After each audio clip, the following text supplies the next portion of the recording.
Jangan bangga dengan banyak atau rajin sholat, puasa, dan zikir, karena itu semua belum membuat Allah senang. Mau tahu apa yang membuat Allah senang? Nabi Musa berkata, "Wahai Allah, aku sudah melaksanakan ibadah, lalu manakah ibadahku yang membuat engkau senang?" Allah Subhanahu wa Ta'ala pun menjawab, "Sholat. Sholatmu itu untukmu sendiri, karena dengan mengerjakan sholat, engkau terpelihara dari perbuatan keji dan mungkar.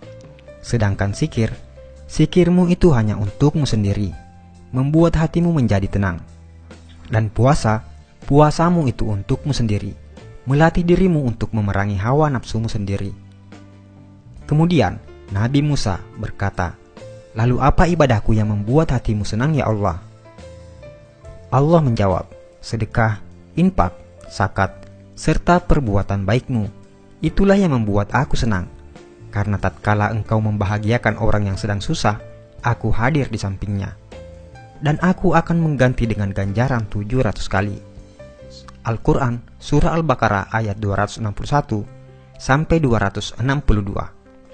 Bila kamu sibuk dengan ibadah ritual dan bangga akan itu, maka itu tandanya kamu hanya mencintai dirimu sendiri, bukan Allah. Tapi bila kau berbuat baik dan berkorban untuk orang lain, maka itu tandanya kau mencintai Allah dan tentu Allah akan senang karenanya. Buatlah Allah senang, maka Allah akan limpahkan rahmat-Nya dengan membuatmu hidup lapang dan bahagia. Jika seseorang itu memberi sedekah dan dia tahu bahwa sedekahnya itu sampai kepada Allah Subhanahu wa Ta'ala sebelum orang yang disedekahinya, maka dia akan mendapat kegembiraan dalam pemberiannya.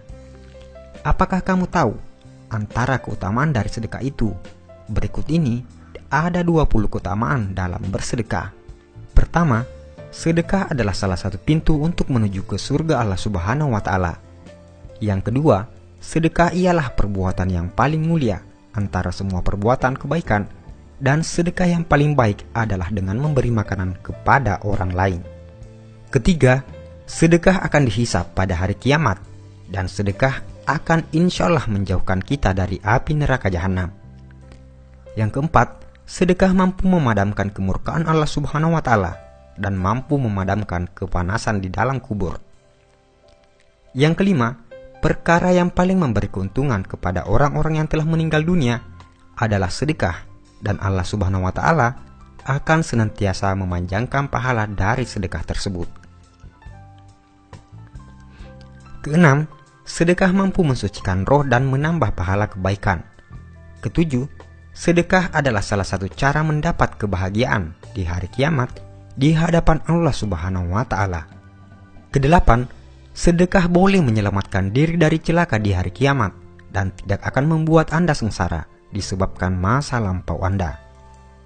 Yang kesembilan, sedekah mampu menghapuskan dan diampunkan dari dosa-dosa yang telah dibuat. 10. Sedekah adalah kepastian untuk meninggal dunia dalam keimanan serta ketakwaan terhadap Allah Subhanahu wa Ta'ala, dan malaikat akan mendoakan kebaikan kepada Anda. 11. Orang-orang yang memberi sedekah ialah orang-orang yang baik, dan siapapun yang terlibat dalam melakukan kebaikan tersebut akan diberi ganjaran oleh Allah Subhanahu wa Ta'ala. Yang ke-12, orang yang memberi sedekah dijanjikan akan mendapat ganjaran yang hebat dari Allah Subhanahu wa Ta'ala, insya Allah. 13. Orang yang memberi sedekah adalah termasuk golongan orang-orang yang disayang oleh masyarakat. Ke-14, memberi sedekah adalah perbuatan yang mulia dan dihormati. Yang ke-15, sedekah mampu melepaskan Anda dari kesusahan, dan doa-doa akan dimakbulkan Allah Subhanahu wa Ta'ala, insya Allah. Ke-16, sedekah mampu menghapuskan kesulitan hidup dan ditutup 70 pintu kecelakaan di dunia. Yang ke-17, sedekah mampu memanjangkan umur seseorang dan bisa memberi kejayaan hidup. 18. Sedekah adalah obat. Yang ke-19, sedekah mampu menolong Anda dari kecurian, kematian yang dahsyat dan hina, kebakaran, dan kecelakaan tragis lainnya. 20. Bersedekah akan mendapatkan ganjaran yang baik meskipun Anda memberi kepada binatang-binatang atau burung-burung. Dan yang paling terakhir, sedekah yang paling baik adalah jika Anda membagikan video ini kepada orang lain dan diniatkan sebagai sedekah. Karena itu, hanya dengan men-share video ini, Anda akan mendapat bagian pahala sedekah jika yang menonton video ini tergerak hatinya untuk bersedekah. Saudaraku seiman, sebarkanlah ilmu ini agar makin barokah. Insya Allah, pahalanya selalu mengalir kepadamu, walaupun Anda sudah tiada. Amin ya rabbal alamin. Wallahu alam bisawab.